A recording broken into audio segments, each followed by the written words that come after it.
Alrighty, everybody. We're on the 7th page of the week 2 math section. So let's see what we got. So these 3 pages, the percent application, the back of it, and the homework, they deal with more of real world scenarios. So in the real world, we deal with things like tax, sales price, discounts, tip, which is gratuity, and then markdown. So these are all things that we kind of do in the real world that we should know how to calculate in our minds, or at least using the steps in our minds in the calculator to do the work. So let's see. Percent application. So percentages can be applied to many everyday situations. You must decode the various terms within the problem in order to understand how to solve the problem. So we're going to discuss each term and then label the shopping bags below as an increase or decrease to the original. So we have an original amount, okay? Now this first word, tax. So what do we think? Is this going to make our cost, is it going to increase or decrease? Well, a tax is something that is an additional amount paid when you pay for an item. So this is going to be an increase. We have a sales tax in California, and it varies by county to county, and sometimes city to city. So that's the increase for the tax. Sale price. Now, if it's a sale, if you go to the store and you see something that says on sale, what do you think that means? Is the price increased or decreased? Well, that is going to be a decrease because the cost of the item goes down. How about if you see amount off? What does amount off mean? Well, that's how much it's going to be decreased by. Amount off, this is decrease. Okay. How about tip? What do we think? If you guys ever gone to a restaurant or maybe to a hotel, they help you with the bags upstairs, or the server was super generous and so you left them an additional amount on the bill. That's a tip. A tip is something that you give for in exchange for some type of service. It's being courteous. At least in this country, we generally tip. So that's increase.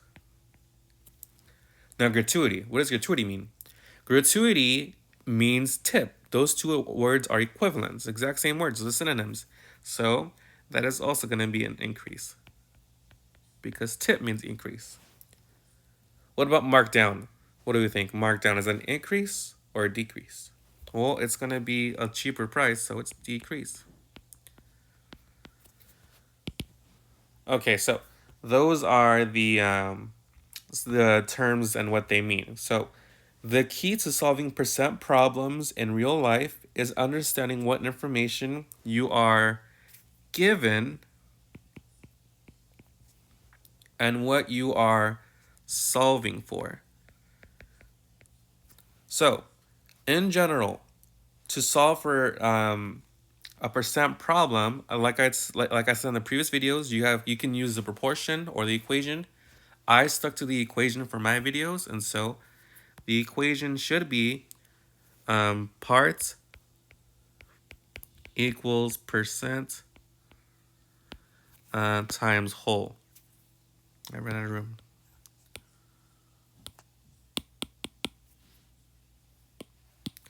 Part equals percent times whole. All right, so it says read each situation and determine what is given and what is being solved for. So, number 1, it says Savannah works as a sales rep and receives $23.80 for every $140 she sells. What is her rate of commission? So, what are we looking for here? Are we looking for maybe we can find out what we're looking for based on what we were given. So what were we given? We were given for every $140 she sells. So for total sales, they gave us total sales. And what does that mean? Does that mean the part, the whole, or the percent? Well, that's the whole. I'm sorry for my awful writing, guys. I really try my best sometimes. I have to just slow it down. My brain just processes things too quickly sometimes. So that's the whole, and which in this case is 140. Okay. What else did they give us? They gave us $23.80. Now, what does that represent? Is it a percentage or the other missing piece, the part? Well, that must be um, the commission, which is the part. That is the part,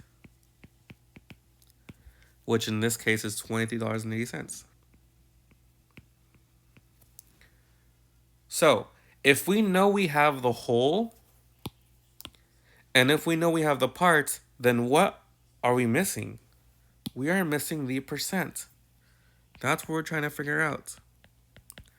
We're looking for the percent, for in this case, what's her rate, the rate of commission. So my equation, part equals percent times whole.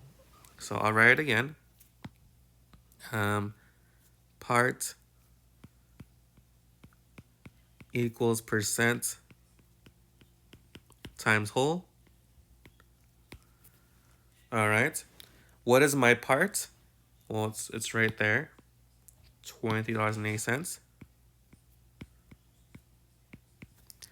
What is the percentage? Well, that's what I'm solving for. What do you write for an unknown value? You write a variable times the whole. What's this out of? What's the whole? $140. So you got you have to solve for x. So right now it's being multiplied, but x is being multiplied by 140. What's the opposite of multiplying by 140? Dividing by 140. Make a 1, and that way x times 1, that's x, and x is isolated now. On the left side, $20.80 divided by 140, we get a 0.17. But remember, x represents a percentage. So that 0.17, that's going to be written as 17%.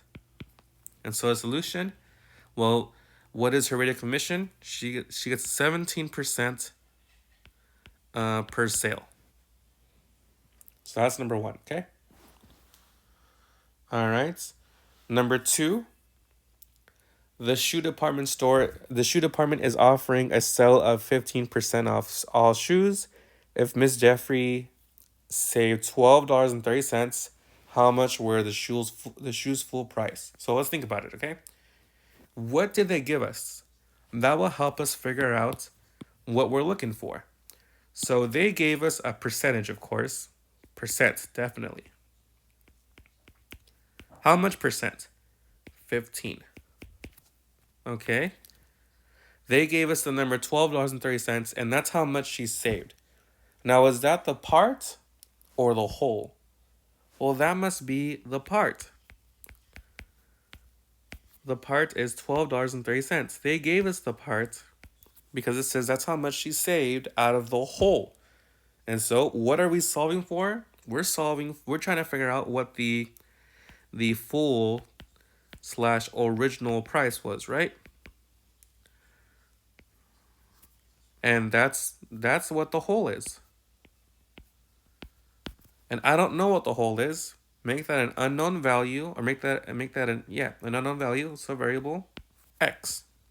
You can choose any variable. All right, so let's plug these things in. Part equals percent times whole. All right, what is the part? $12.30. What is the percentage? Well, it's 15%, but that's no good to us. Remember that this is just for interpretation. We need to turn this into a number. How do you write 15% as a number? 0.15 times the whole. And the whole is the unknown value, and then we said we're going to call it x. All right, so there it is. 12.30 equals 15 0.15 times x. How do you isolate x? How do you get x by itself? Well, you're going to undo that multiplication by dividing both sides by 0.15. That way, on the right side, 0.15 on top, 0.15 on bottom, that's a 1, and 1 times x is just x. On the left side, 12.30 divided by 0.15, you're going to get 82. And what does 82 represent? The full price, the original amount. So it's going to be $82.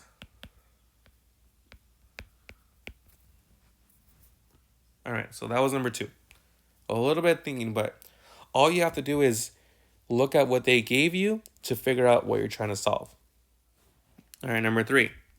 So a few different ways you can do this.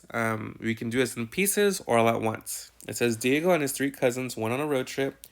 They decided to add the cost of their hotel rooms throughout the trip and split it between themselves. Use the chart below to determine the cost of their hotels, plus a 7% hotel tax, and then determine how much each cousin owes. Well, for starters, how many people are there involved? Diego and his 3 cousins. So how many people are involved? It's going to be 4, right? So what we can do is add up the cost and then apply a 7% tax to it. So we have 88. I'm just going to do it this way. 88 plus 76 plus 92. So 88 plus 76 plus 92. So the whole is going to be 256. That is the whole. And you're going to pay 7% tax. So that's how much the tax is going to be, okay?